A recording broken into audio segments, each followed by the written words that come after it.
I took samples from 50 legend rank players in the top 150 to see which heroes they used in their lineup. I only included players from games from the top brawlers replay section to make sure these players were active and had their teams updated for the current patch. Let's have a look at them.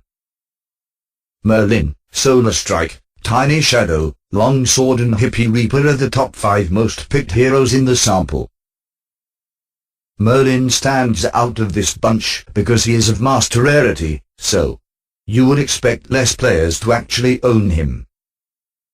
This is not surprising though, because he is one of the best general-purpose heroes in the game right now for any team composition.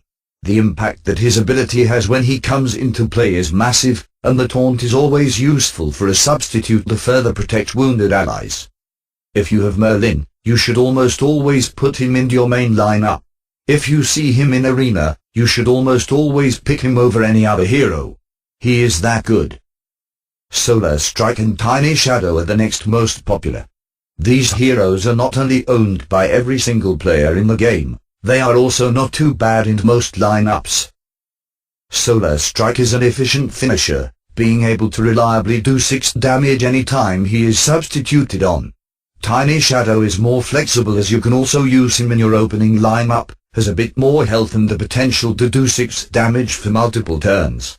If you are a new player and do not have many heroes, you should definitely include at least one or usually both of these heroes in your lineup, but Skull Hunter may often be a better option once you have more heroes. Longsword is utilized by many strategies usually with the intention of being an opener, because damaging multiple enemies is more useful when you still have 3 enemies to kill instead of just 1 remaining.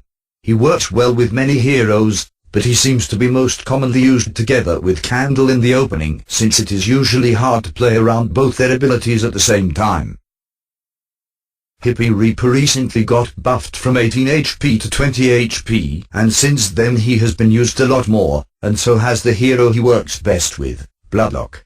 He is best used with heroes that can displace enemies such as Supernova, Longhorn and especially Bloodlock, or heroes that discourage enemies from grouping, like Longsword and Supernova again. Electromancer is the most used legendary rarity hero, although this may be just because players have yet to adapt to finding a new team composition after his recent changes, where he now damages himself every time he damages an enemy. I expect him to be less used after enough time has passed. Is he terrible at the moment? I'm not sure, but if you play him the old way by hiding in the corner and almost going AFK, you won't be winning as many games as before. Now I don't have time to talk about all the heroes, so I'll speak briefly about the heroes that are picked very little. Does a low pick rate mean the hero is weak? Not necessarily.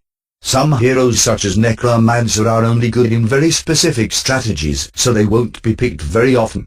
Some heroes are just downright weak though, such as Musketeer, White Ranger and Woodcutter.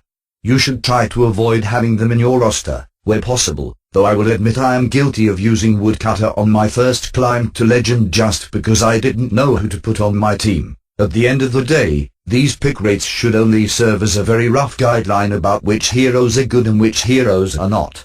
There are many factors apart from raw strength that affect pick rates, such as what synergies the heroes may have, rarity, and what the players that have picked these heroes face the most on the ranked ladder as opposed to what you are facing. Nonetheless, they can give you some insight on what to pick for your ranked lineups and arena if you really have no clue, but it is always better to think for yourself and experiment with strategies on your own.